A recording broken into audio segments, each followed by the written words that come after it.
Welcome to MycoWorks Talks. I'm your host, Xavier Gallego, VP of Brand and Marketing, and I'm delighted to take you with me on our journey to grow the future of materials. Thank you for tuning in.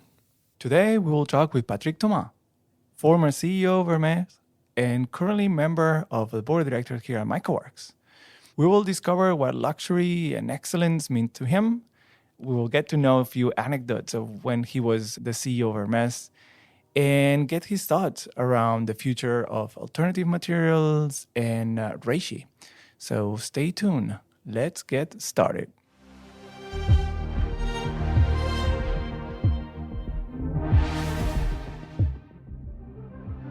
Hey, hello, Patrick. How are you? Hello, Gary. How are you? I'm excellent. I'm excellent. Thanks for asking. I've been looking forward for today. You know, you are a legend in the luxury world, and no. Stop it. No legend. No, well, you're still doing it. But I remember the first day that Matt, our CEO, talked about you joining the board of directors. I'm like, oh my God, this is like a milestone. You know, it's so relevant that a person like you with your past join us and join our journey. So it was humbling, but also like exciting. I'm really excited about today. So I would love to know. Tell me a little bit about your career. How did you get to be the CEO of Hermès? It's an encounter. In fact, first of all, my first position in Hermès was not to be the CEO; it was to be the COO. I worked with my predecessor for 8 years before I succeeded him. So it was a very interesting because I was not coming from this world of luxury. I was coming from the commodity market and consumer goods.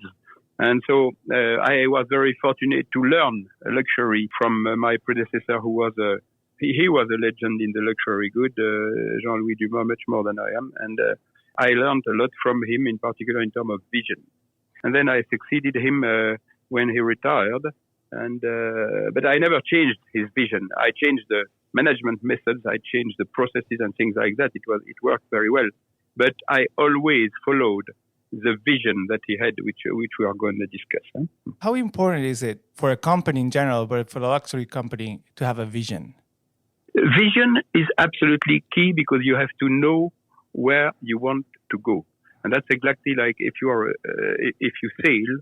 And if you sail and you don't know where you want to go, the wind never blows in the right direction. So vision is absolutely key. And my predecessor had a vision which was basically inherited from the company, which was that Hermès should be the ultimate quality in terms of luxury. Here, of course, there were many other strategies to develop to reach that. But you see, in 20 years with Hermès, I never attended a meeting to cut costs. I attended meetings to add value to the product, and that's very key in terms of strategy. Wow, not everybody thinks that way, I can tell that. Maybe not. Before we get into some of the learnings from your experience, I have a question to ask you, because I do that in every single podcast. And the question is, when was the first time that you heard the word mycelium? In fact, I heard mushroom a long time ago about leather and natural leather made out of something else than animal. But mycelium, I only heard the name for the first time like 2 or 3 years ago. Nice. And it was through MycoWorks that I heard mycelium for the first time. It was in a press article. Yeah, were they referring to the first leather you met as champignon leather? Yes, mushroom leather, yeah. What a nice Absolutely. name, huh? Did you laugh at it, or like did you? What created when you read the first time like champignon leather in a newspaper? What were you thinking? I knew already through my job that this new product was in a development process, and I thought it was extremely smart to develop that, and that's basically the reason why I was very pleased and honored, by the way, to join the board of MycoWorks, because I think this product has a huge future and a massive potential. I'm sure of that. And where MycoWorks can develop new products for specific applications. That's what we all want, to be honest. Yeah. So I was wondering, because we were talking before about how you started, how close you work with the CEO, before you became the CEO of Hermès, how you learned about vision. And in all these years, what can you tell me about luxury? Well, it's coming from a word in Latin called luxus in Latin. And luxus has two meanings in Latin. The first one, it's glitz and glamour. The second one is sex addiction.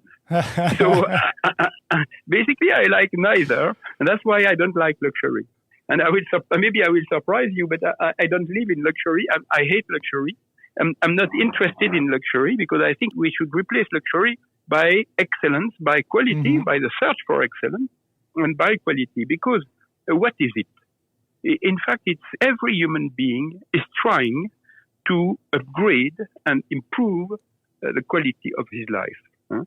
Whatever the category, whatever the social level where you are, social class or whatever, everyone tries to improve quality of his or her life.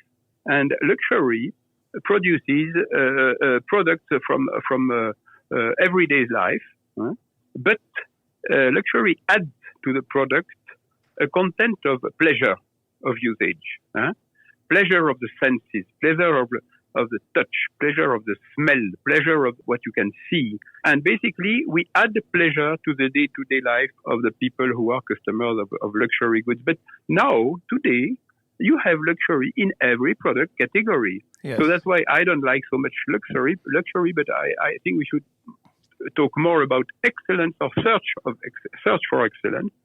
You have a luxury car, you have luxury food, you have luxury restaurant, you have luxury whatever, everything, cruise and everything, because there are more and more people who are wealthy, and there are more and more people who basically have access to this product category and want to spend a little additional money in order to improve and upgrade the quality of their life. Yeah. That's how I would define luxury, which for me is about beauty, about sensuality, fun, about creativity, and it's a very rewarding world to live in. I must say, I have been very, very fortunate to spend 20 years in that world because it's very exciting. Of course, it's hard work. You have to work a lot, exactly like in any other business. But at least the output is very exciting. Yeah, I love the word excellence. I think that since we started working here with Matt, our focus was quality. And it was like how we can convey quality, how we can work with quality. That's why we partner with Hermès first. That's why we engage with you and we try to get your knowledge, because for us, it's not about sustainability or, any other subject. It's about how we can provide the best material ever. Yes, the best material ever, and a material which is going to last. Exactly. Which is a really interesting topic, by the way, Patrick, because sometimes, right now I have this in my head about luxury, luxury is sustainable. If you think that way, in terms of excellence and quality, if you buy an object that lasts for 150 years, that's sustainable. Absolutely. That's why, there are two categories of luxury. And the luxury which is about glitz and glamour and every new product every 3 months is not sustainable and is not a model that we should support. For me, the definition of excellence is a product which is going to last. If you take a bag of Hermès or a top quality item, whatever it is, these items will last for years and years. I know even granddaughters who inherited the bags from their grandmother, and these products last. So that's real sustainability. In front of that, you have the it bag that you dump every 3 months. It's exactly the opposite. Yes. And also the emotional connection to an object that lasts that long. So at the end, you started with a very physical thing, right? Which is the quality of the material, but it ends up being an emotional connection, which is the storytelling, the branding, And the emotional connection is a reason to keep the object longer. Exactly. And that's why, for me, the true luxury, which I hate the word luxury, but you have to use it because we haven't found anything better. But say the true excellence is to have products of such a quality that they last very long. And that's the true sustainability of luxury. Yeah, true story. So let's switch gears a little bit in terms of you were in a very established world with companies that are hundreds of years old. And suddenly you decided to join a board director of an alternative material company in California. And I was like, whoa, that's a big step for someone that could be just like observing and having a more passive position. Why did you wanted to join, and what makes you believe in alternative materials and MycoWorks? I made the decision to join MycoWorks because I met Matt, and we had a very friendly and very interesting discussion and contact, but also because I think that this is a project which is going to help develop and protect our environment in the future. By developing new products in that category which are going to avoid destroying natural resources and things like that, we contribute in a small way, but from environment has to be protected by little initiatives. It's very difficult to save the world on your own, but all together we can do it, and that's exactly one of the reasons why I decided to do that, and also because I am convinced of the huge potential of MycoWorks as a company and of the Reishi product. Nice. Oh, it's good to hear from you that you think that way. How do you imagine this transformation, if you will? Like, there's plenty of brands that are trying to be luxuries or excel in their products. Alternative materials are just like up and coming. There's a lot of work to be done. How do you see that transition between what luxury is, in your words, durability and excellence, it's not going to happen. It's not going to happen in a day.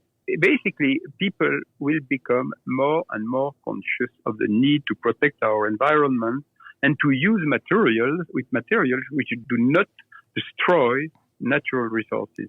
And I think that what's going to happen with Reishi, the leather, is that you will have from the very beginning, when some brands will start to propose products made out of our leather, you will have people who will react and saying, I want this leather. Of course, I want to buy a beautiful bag from XYZ, but I want to protect the environment and the planet. And therefore, the proportion of these people is going to increase step by step with time. And you will discover two things. First of all, more and more people will be interested, in particular, because the quality of the product, of the leather, is outstanding.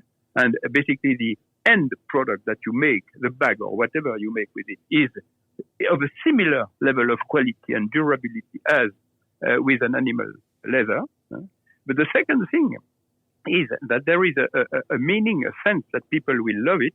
At the same time as they buy a luxury good item, they also contribute to protect the environment and the planet. And I think that this is this double trend which is going to boost the market in the future. But it's not going to happen tomorrow morning, fortunately, by the way, because our production capacity wouldn't make it. But it's going to happen in the 10 years to come. And I'm convinced that the potential markets of a company like MycoWorks is gigantic, not only in the luxury good industry, which I mean not only in the bags and accessories and things like that, but in many, many other product categories. I just remember that the good wine takes time, right? And, absolutely. And this is what we're doing here. Like it takes time. We're in a culture that is that gets everything so fast, and when something takes time, it's almost like a failure, right? Yes. We have to get used to that, to come back to that, to time again. We are too much in a hurry. Yes, 100%. Yeah. Another thing that I was thinking when you were talking about is how we are moving from a world where luxury or excellence was a status and you were trying to buy status in life. But now we are transitioning to a world where it looks like we want to buy values. Like we want to not only have the best, but that thing it's made with the most conscious and, Yes, you have two categories of luxury, the subjective or the objective luxury. What is the subjective is basically the ad of L'Oreal, because I'm worth it. So it's a sort of a mirror of who you are, and you feel and you decide that you deserve the best. End of story. In my opinion, it's a very bad motivation. And you have the objective luxury. And what is the objective luxury? It's exactly what we were discussing before, is a search for excellence in your day-to-day life. Of course, you don't reach excellence in every moment of your life, but you may select some moments, some purchases, some events where you want to reach excellence, and you select to buy luxury in that category, whether it's accessories, whether it's bags, whether it's travel, whether it's food, whether it's a restaurant. That's I think what makes sense in terms of luxury, what we call, there is a search for sense or for meaning in the luxury good business, and that's the positive one. The one which is a sort of mirror of who you are is a bad motivation. It's a pretty poor motivation, in my opinion, because it's a competition to show glitz, glamour, and money, and that's not very good, and it contributes to increase what we call inequality. Yes, and also like it's unsustainable because you will always want more, Yeah, you will always want more. You will dump the product you bought yesterday and buy a new one tomorrow. And that's a disaster from an environmental point of view. Yeah, it always amazed me when, some folks use like one thing one time only. And I'm like, okay, that's not the way. Patrick, I'm really excited because like a couple of, maybe a few months ago, a year or so, I saw the Victoria bag for the first time, the one that used like Reishi on it or Sylvania. And I was like blown away when I saw the object. Have you seen it? Did you get access to it? Yes, I have. What does it make you feel when you see something like that, Honestly speaking, I think it's a product which equals the same product because, it's a bag that had been produced before with animal hide, okay? And when I saw it, honestly speaking, I thought it was really matching the level of sensuality, of aesthetics, of beauty that we had before when we used animal hide. So there is it's not a byproduct, it's not a product which is cheaper, or it's the same category of product with a different material. I thought it was a very beautiful item. And by the way, if you don't tell them, very few people would believe that it's not an animal hide. Yeah. And about the partnership, like I remember when we were starting again, and I was talking with Matt, it was clear to us that we wanted to partner with Hermès. We knew there is going to be a challenge, but a challenge that we had to take. What do you think about a startup in California partnering with Hermès? Do you think it's good, bad? Well, I think that, Hermès is a very difficult customer because they want to reach perfection or as close as possible to perfection. So I have seen this process 20 times.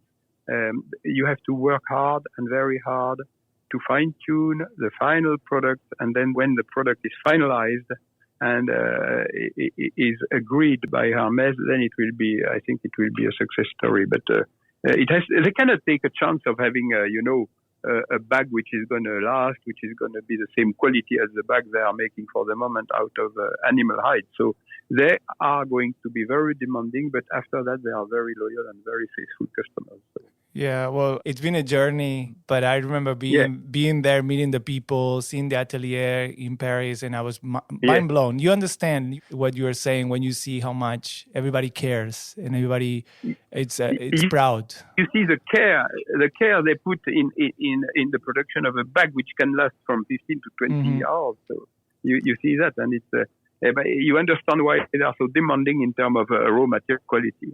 Yeah. It is important to look at the long term instead of like the 3 months from now, And I think like that as a startup, it was a smart decision to take, even though it's the hard one. Yes. But what I learned, because a customer is extremely demanding, that a supplier or a company will eventually manage to produce the best item. Because if the customer is not too demanding, then you are satisfied with. Okay, it's just okay. If the customer is extremely demanding, then you work, and at the end, you produce the best quality level that you can reach. I can imagine. And when you produce the best, people do crazy things about it. I'm just more gossiping now, but like, what is the craziest thing that someone has done while you were in Hermès for a Birkin bag or one of the iconic bags? Whoa, I remember a friend of mine, she's an actress, pretty well-known actress, but she's also a horse rider. She comes to see me when I became the CEO of Hermès. She comes to see me and says, "Hey, Patrick, the Hermès quality is degrading." Well, I say, "Why?" She shows her saddle. She says, my saddle needs some restitching, and it's a Hermès saddle. So I take her to the saddle workshop, and the master saddler says, "Oh yes, madam, we will do some restitching. When did you buy the saddle?"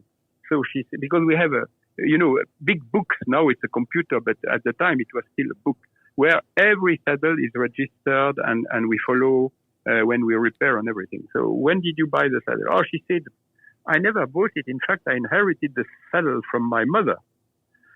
So the guy says, hey, give me the name of your mother. I will find when she bought it. And she gives the name of the mother, and we don't find anybody. So my friend, actress, she says, oh, maybe my mother inherited the saddle from her mother, my grandmother. So she gives the name of her grandmother, and we found that the saddle had been produced in 1937 and never repaired, ever. And we were in 2004. So in 70 years, this saddle had never been repaired. So we repaired the saddle, and my chauffeur delivered the saddle to her place, and with a little word from the workshop saying, we apologize for the inconvenience. And the saddle workshop, they sent me a copy of the letter, and at the bottom they had put, nota bene, your lady friend will stop riding horses before the saddle gets worn out. Wow. I'm so curious to see that book. You know, it must be like, even for the calligraphy Yeah. Oh we God. have the books. We have the books, and on not only you have a design of the saddle when it's sold, but also you have the history of the saddle. If the saddle gets repaired, it's written what we have done. So it's very well done. But now it's computerized, so it's different. It's less beautiful. Well, it's practical, but not as glamorous. I think wow, what an experience she had when asked and found the name of her grandmother in a book. I mean, I can only imagine. It's almost, that's what we were talking before about, the emotional connection. The quality is there, but then now, she knows that there is a book somewhere with the name of her grandmother. Like the day that she was there, she can project herself. It's like a beautiful story. Wow, thank you so much for sharing. You can imagine the care you have to put in the making of the saddle. If a saddle, which is used, I don't know, daily, but probably at least several times in a week, for 70 years, and it's never repaired. You can imagine the quality that it requires. But also the way that how smoothly you made her understand that the quality is still up. It's been 70 years without repairing, but also we know exactly when that happens, and we are going to repair it. And you sorry for the inconvenience. That's so clever. Because the product is unique in that category. There is a number. Same with the bag; they are unique. Yeah, it is. So I feel like we did a master class with you, and I'm conscious that I want to take too much time. But I have a last question. What does sustainability mean to you? For me, it's very simple and basic. We have to go back to the common sense. We have to stop over-consuming. We have to be smart in the way we utilize the natural resources of the planet, and we have to change our attitude not to exhaust the planet and the natural resources, but take care of them exactly like we take care of the water when it's too dry and there is a shortage of water. We have to become intelligent in the way we use the raw materials which the planet is giving us. With this frenzy of consumption after the Second World War, we became crazy and people overconsumed, and people made the big mistake of being that basically the supply of raw material was infinite, which is not the case. So we have to come back to common sense and to be reasonable and to live more modestly and change our consumption attitude and behavior. 100%. That's what it means for me. But it's very basic. I haven't invented anything. I think it's the same for everyone. Yeah, I love hearing that different definitions of the word. Everybody gives their own perspective on it, and I think that the beauty is that we are all right. There's many meanings for that word, and like it's good to hear them out. And I wish that we could like have a glass of wine and talk a little bit more for hours, And by the way, like, do you have any favorite California wines? I bet that you have something going on there. Yes. Well, I have quite a few. I quite like the Opus one, but I drank some very good wines in the Napa Valley. But I'm a little bit chauvinistic because I was born in Louis Saint-Georges in Burgundy, and so I have a sort of a reference in mind, which is the top Burgundy wine. And I'm a little bit chauvinistic about wine, but I drank quite a few very good wines in California. Very good. Nice, good to hear. I'm looking forward to be able to share a wine and talk about more stuff. It would be a pleasure. It would be a great pleasure. Well, great pleasure. Patrick, thank you so much for your time, and again, talk to you soon. Okay.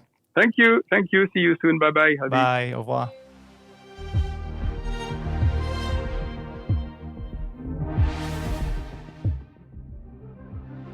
Thanks, everyone, for listening to this episode. We hope you enjoyed as much as I did hosting it. We are thrilled to have you with us in our journey. So, if you want to learn more, please follow our Instagram page at MycoWorks for our latest news and more. This episode is being produced by Maddie Nathans, sound editing by Carney Vallardo, content editing by Chantal Otto.